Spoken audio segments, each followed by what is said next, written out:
You're not going to believe how ridiculous the playoff format proposals have now become. And we have the Big Ten to officially thank for this last one.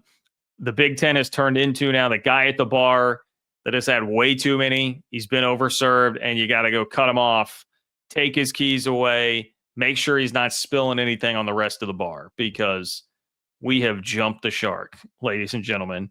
We have absolutely jumped the shark with what we're doing with the college football postseason, how it dominates all the talk about anything. We can't get away from it, even on the eve of the season. It is insane. It's insane what we've tried to do to a beautiful sport, an absolutely beautiful game, first of all, but a beautiful sport. And that's really the difference here. This is not, to quote Brett Yormark, we're not the NFL. This is not the NFL. And we just have TV making Tony Petitti their puppet and continuing to pull these strings that try to make it more and more like the NFL. And it's horrible, guys. Here's the details, the nitty-gritty details from Ross Dellinger of Yahoo Sports. New college football playoff formats of 20-plus teams are being explored by leaders in the Big Ten and perhaps the SEC too. Big Ten executives are socializing 24 and 28-team college football playoff brackets that feature as many as 7 automatic qualifiers each for the Big Ten and the SEC, 5 each for the Big 12 and ACC, 2 for the best group of 6 programs, and 2 at-large selections. Those briefed on the idea call it the 7-7-5-5-2-2 model. Is anyone else getting sick of the damn numbers? Is anyone else getting sick of these numbers? 4-4-2-2, 5-11. Now, get ready for 7-7-5-5-2-2. The 7-7-5-5-2-2. Okay, now this is not something that's happening tomorrow, okay? And as the Big Ten has now learned, and we've all now learned, just because it gets mentioned and thrown out there does not mean that it's going to come to fruition. The Big Ten found that out the hard way with 4-4-2-2, which according to this is now basically dead. Like, that's not something the Big Ten is pursuing anymore. So maybe that's an underrated headline in all of this. The Big 12, by planting that 5-11 poison pill, really killed the 4-4-2-2 plan, which I and many others had just taken for granted that was going to happen at one point in time. One source, according to Ross Dellinger, described it as a, quote, barely baked idea. Barely baked. So we're not even half baked, guys. We are barely baked. And emphasized it is in no way certain to soon gain approval. Big Ten Commissioner Tony Petitti and SEC Commissioner Greg Sankey held a preliminary call on Friday to exchange thoughts on the idea. So here's some things to keep in mind about all this, because I know, okay, John, 24, 28 teams, like what, how does this break down? What would happen? Well, here's some things that would happen. There would be 5 rounds to this playoff.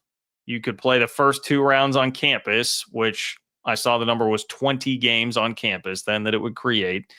It would, in all likelihood, eliminate conference championship games. You would just have too much to schedule if you're doing 5 rounds of the playoff. And speaking of that schedule, and speaking of, like, John, why do they keep doing this? Where does all this keep coming from? Oh, well, TV likes the fact that you would get the playoff starting on a week when the NFL is not playing that Saturday. So, instead of just being like, hey, NFL, can you maybe cut us a little bit of slack? No, we'll just rearrange our playoff to invite half the country so that we can get 7-5 Iowa into the playoff, and we will get to watch 7-5 Iowa play, 7-5 Vandy on a weekend when there's no NFL football in December. So how about that? That I think is supposedly one of the big carrots of this whole idea. Obviously, conferences would determine who finishes where. So this is another thing that, like, I don't love about this. And I know we can debate the importance of conference championship games at this point anyway, because of where we're at with how the conferences are. But when you have these massive Mondo conferences, now you're not going to have a championship game. It's like your champion for a lot of these can be decided just by crazy tiebreakers. And it just, does winning your conference mean anything anymore? We've done so much to bastardize the format of what made the whole sport great. But here we are. I think I hit most of the high notes there. Look, the SEC is mulling this. We haven't heard anything from the SEC, or the SEC at least is just now in the process, it sounds like, of getting these plans thrown their way. Sankey and Petiti have talked a little bit. I'm sure there will be a long discussion period about this. I mean, the reason that the SEC didn't want 4-4-2-2, right, is because the coaches started looking around like, well, hey, first of all, one, I don't want to play this extra like play-in game at the end of the year on conference championship weekend, but also if it's 5+11, we can get more teams in. So let's do that. Well, the Big Ten's counter seems to be, all right, well, look, we'll give you 7 teams. You're getting 7 teams. We're all getting 7 teams. We'll be satisfied here. That seems to be the counter. Again, my question would be, at what cost to the overall sanctity of the sport? And that is a thing that these people, I just want you to understand, these people have no regard for this. College football season is here, guys, and that means we all need to find good deals on tickets, all right? And the best place to do that is SeatGeek. I have to give a huge shout out to SeatGeek, the sponsor of today's video. With over 28 million downloads, SeatGeek is the #1 rated ticketing app. There are over 70,000 events listed on SeatGeek. So obviously college football is covered, but if you're a music guy like me, it's perfect for concerts. I'm buying a ton of concert tickets this fall. And I tell you what, I have my eye on those Holy War tickets for BYU and Utah coming up as well. And man, all you got to do is open up the app. It's perfect. You can go check what's going on here, find the green dots in the seat. That means they're good deals. Red dots, maybe not so much, but SeatGeek will help you find the best deals on seats depending on where it is that you are trying to sit. They're each rated on a scale of 1 to 10. Every ticket is backed by their buyer guarantee. And you guys know I'm here for you. I've got a code for you. Code Kurtz gets you $20 off your tickets. Again, that's code Kurtz for $20 off tickets at SeatGeek. $20 off your first purchase with promo code Kurtz. Make sure you just click the link in the description to download the app and have that code on hand and ready to go. Guys, I'm here to help you out. I've got your back. Hit up my friends at SeatGeek. Tony Petiti has no regard for this. This is a man who operates like he is in the professional sports world. This is not professional sports. These are people who have no idea what makes college sports so great. And when I say these people, and I know that's probably a little too derisive and divisive when we're doing way too much of that these days, but I say that because they're outsiders, and I'm talking about the TV folks too who are really pushing this through Tony Petiti, like short-sighted money grabs that are doing long-term damage to the sport over and over again. Once again, I will quote Brett Yormark at Big 12 Media Days, quote, "We are not the NFL." And that was a quote that many felt like was directed at Tony Petiti at the time, and that was before we even knew about the 24 and 2018 proposal that was going to be coming. I guess we didn't know about it because Petiti was about to go through with trying to push it through everybody, all his minions, everybody marching in line at Big 10 Media Days, and it did not work very well. Nobody liked it. One argument that I have seen with this is that it will increase the importance on the regular season more than 5+11 would. Josh Pate and others had really hammered that home. Joel Klatt also. Hey, 4-4-2-2 would preserve more importance on the regular season because teams would be playing for seeding, which could mean buys and not having to.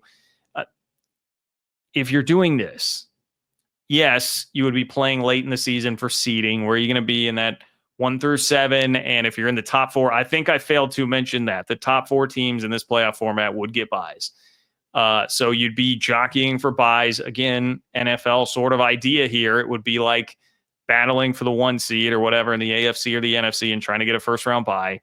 That is not, I am sorry, that is not the same urgency as what college football's regular season used to be. Lose 1 game and it could all be over. Like, that is not that same urgency. And I get it. We're in a 12-team playoff now where it doesn't quite have that same urgency. Yes, but we don't need to say, hey, we're not where we used to be. Let's take it and make it even worse, get it even further away, take it further away from its roots. That's what this is doing. It's just going so unnecessarily far past, beyond anything. It is maddening how the sport just has no centralized leadership doing anything for the good of anybody. Nobody can see beyond the next day, week, or whatever. It's green in their eyes for whatever the next payday is, man. It's so bad. And some of what this feels like to me is just, I have been someone, I'm always monitoring what we're talking about with the playoff and how it's going to affect the Big 12, because the Big 12 and the ACC, for the most part, they've been put in these life or death situations by realignment and all these other bad decisions that have been made for the long-term health of the sport. So you constantly get sucked into the minutia of the argument every day, and it's like you're arguing with a spouse, significant other, or just somebody that you love, and you've been arguing for so long, and the argument goes on and on and on, and you're talking about different things, and you pull different ways, and at a certain point you just stop and you say, wait, we're arguing about my mother-in-law's what? Like, what are we doing? Why are we arguing about this? You take a step back and you're like, this is kind of dumb. Like, why are we here? Why did we get here? And to me, this is a moment where I'm kind of taking a step back and being like, look, I'll analyze it for the Big 12, and I'm going to do that in just a moment. But I just have to take a step back and be like, why are we here? What are we doing? Why on earth are we talking about a 2018 college football playoff? Who wants that besides Eli Drinkwitz?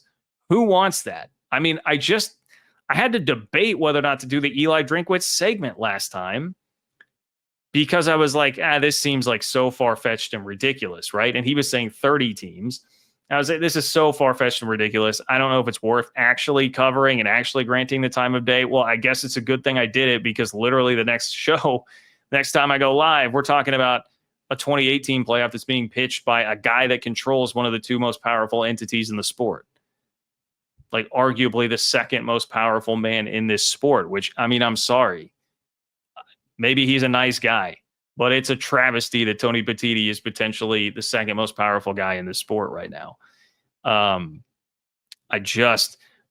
back to the BCS would be eons better, miles better. Like, we just didn't know how good we had it when we were complaining about the BCS. And I'm not saying the BCS was perfect at all.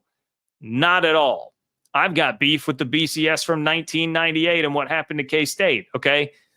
I'm not saying the BCS was perfect, but if you just said, hey, we're going to decide 2 teams play for the national championship, other teams, like, bowls are important, we'll still emphasize other things in the sport, and we'll focus on the regular season, and there's heightened importance on every single regular season game. Like, if we're getting to the DNA, man, like taking a microscope and looking in the DNA of college football, that is ingrained in it. One of the things that makes it so awesome is that there has been historically very little margin for error in the regular season, and it places such an importance on those games.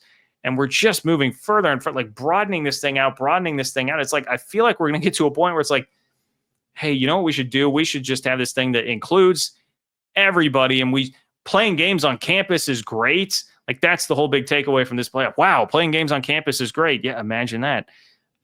We should play all these games between all these teams on campus. And then it's like we're winding ourselves back to the regular season.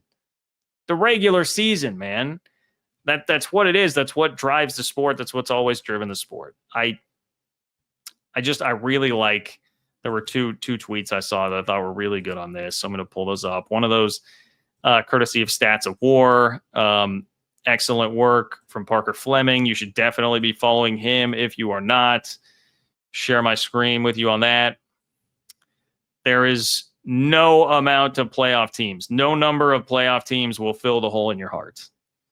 I promise you, Tony Petitti, TV, whoever it is, there is no number of playoff teams that will fill the hole in your heart that apparently you think will be filled by the next cash grab and the next amount of money that you will get for the playoff, or better TV ratings, or playing on a weekend that the NFL is not playing, or whatever it might be. There's also just this PSC highlights. I thought put it pretty well. I mean, can we all agree that the SEC and Big Ten have ruined part of what used to make college football special? This sucks. Now, is it going to happen eventually? It might not. It might not, as we've seen. An idea that everybody thinks is going to happen can be killed. That happened with 4-4-2-2. But it's fair to ask the question, and it doesn't really matter. I mean, the fact that we're even having this conversation is evidence that, yes, PSC highlights, the SEC and Big Ten have ruined a part of what used to make college football special. Realignment has been a huge part of that.